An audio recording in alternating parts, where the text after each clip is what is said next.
Hi mga kabeshiwa, kung magaganda, kumusta na kayo? So another day, another vlog na naman po tayo. So gusto niyo bang kumain ng napakasarap na pork barbecue? Kaya lang tinatamad kayong magpauling or magpaapoy sa labas kasi mainit or malamig or sadyang tinatamad lang kayo.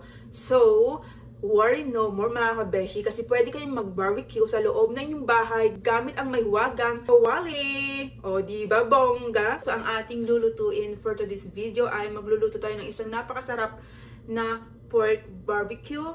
So gagamit po tayo ng pork chop. Medyo makapal yung ating pork chop. So ito ay ilang beses ko nang niluluto ito kasi paborito ito ng aking poging asawa, yung pork barbecue na ito. And then kapag ito yung kinakain niya sa lunch, sa kanyang work is napapa-excellent siya. So yeah. So ngayon, i-share ko sa inyo kung paano ko siya niluluto. So ano pang hinihintay nyo? Welcome sa Panlasang Lot-Lot. Charot! So ito yung ating pork mga kabeshi. Ayan o. Ayan. Patuyuin natin yung ating meat. Tusukin natin yan. Ayan. Para kapag niluto natin to, maluluto hanggang sa ilalim. Tusok-tusok lang, ganyan. Tusukin mo ng tinidor. Ayan. Tusok. Kailangan natin ng paminta. Para bongga. Sa kabila din, lagyan natin mga kabeshiwak. Okay. Next, asin. Alright. Hintagan natin kasi makapal yung karne. Huwag yung tipirin sa asin. Lagyan natin konting paprika. Sa kabila. Alright, okay na yan. Konting oregano. Ayan. Tapos, i-rub natin ng ganyan. May kasamang pagmamahal. Alright. And then, ganun din sa kabila. Baliktarin natin. Laki nito, oh. Lagyan ng asin. Tapos, imamarinate natin to ng overnight para lalong malasa siya. Paminta. Alright. Paprika again. Gamitin na natin tong mga paprika natin. Oregano kasi. Oops. Para naman may silbi sila. Ayan. And then mga kabeshiwak, syempre sa gilid din, lalagyan din natin sila ng asin. Ganun lang din ang gagawin natin sa kanila. Para syempre, everybody is happy. Ganun. So, ang dami kong sinabi, no? Ayan. Sarap nito, malaki yung taba niya. Ayan. So, ganun lang. Paulit-ulit lang. Paminta ulit. Ganun din dito. Syempre, dapat pantay sila para hindi sila magselos sa isa't isa. Ganun. So, okay na yan. Lalagyan na ulit natin sa gilid ng kahit hindi na. Kung lagyan pa ba? Dito sa gilid. Or hindi na. Sige, lagyan natin ng konti. Baka magselos. Sabi niyo, bakit ako wala sa gilid? Okay na yan. Hirap natin ulit. Ayan siya. Ayan yung kanyang isulat. Diba? Ang ganda. Tapos, ibababad lang natin yan. At least over, kahit isang oras lang. Pero kasi, hindi ko naman ito lulutuin agad-agad. Kahit hanggang bukas na to. Or isang taon. Char. Ayan siya. Lagyan pala natin ng konting liquid seasoning. Kunti lang. Ang palasa lang ba? Rub natin. Ganun din dito.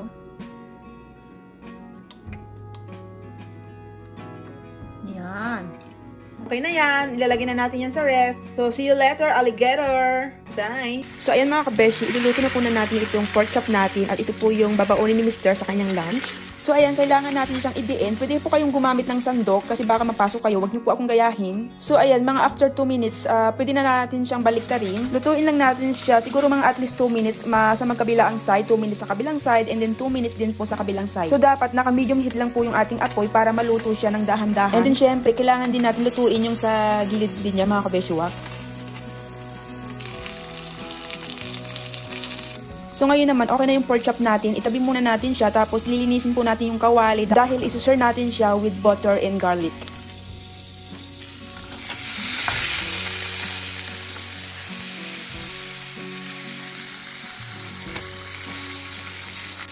So, lagyan natin siya ng thyme. So, isa-stir lang natin siya. Siguro mga 1 minute to 2 minutes, gano'n.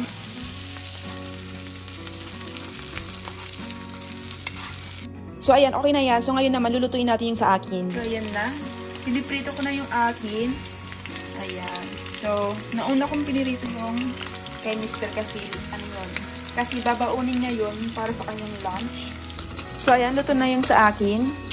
So, gagawa tayo ng sauce ng ating pork. So, mayroon tayo dito oyster sauce, mamasita. Mamasita pa ka naman. So, konti lang. Tasyahan lang. Ayan, okay na yan. Konting soy sauce. Konti lang. Nilagyan natin ng ketchup.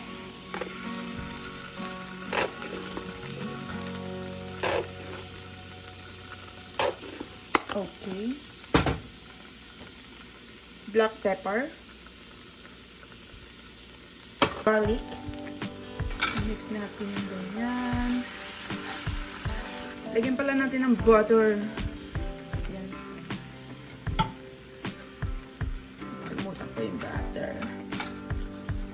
Yan. Pampalinamnam din yan sa ating pork barbecue. Lagyan natin ng konting water. Water. Konti lang. Haluin natin hanggang sa lumapot siya. Lagay na natin to. Lagay natin sa ibang side. Okay na yan. Lagay na natin dyan. So, ngayon naman mga kabeshi, gagawa tayo ng sunny side up. Yun yung pinaka-ano natin, side dish natin. Kunti lang.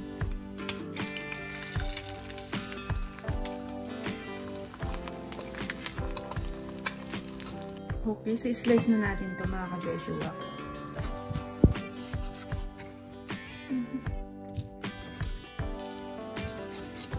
Lipat natin dito. Hello? Lagyan natin ng parsley.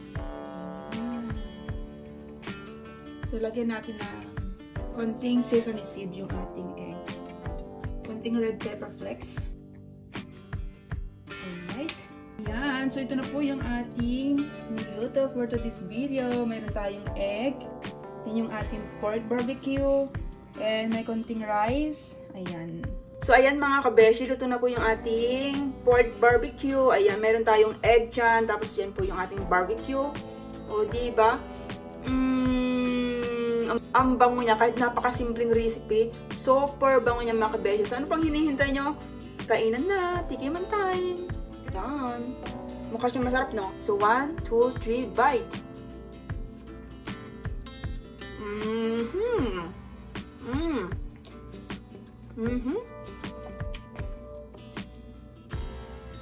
So, ang masasabi ko dito mga kabesh, sa aking pork barbecue, hindi siya makunat. Super lambot siya. And, juicy yung kanyang kaloob-looban. Tapos, sakto yung aking timpla. Hindi siya maalat. Hindi rin siya matabang. So, panalo siya. Sobrang sarap. Naku, kapag matitikman nyo ito mga kabeshi, tsak na makakalimutan nyo naman yung mga sakit at hinagpis dyan sa puso nyo. Char. So, ayan. Bango. Tapos yung itlog natin, oh. Kung i-compare ko to sa mga kinainan naming restaurant, sarap nito, grabe. Super sarap. Tapos, lalo na yung kumain kami sa full moon, mas masarap to. Yes. Pwede ko nang ilaban to mga kabeshi. Char. So, kain.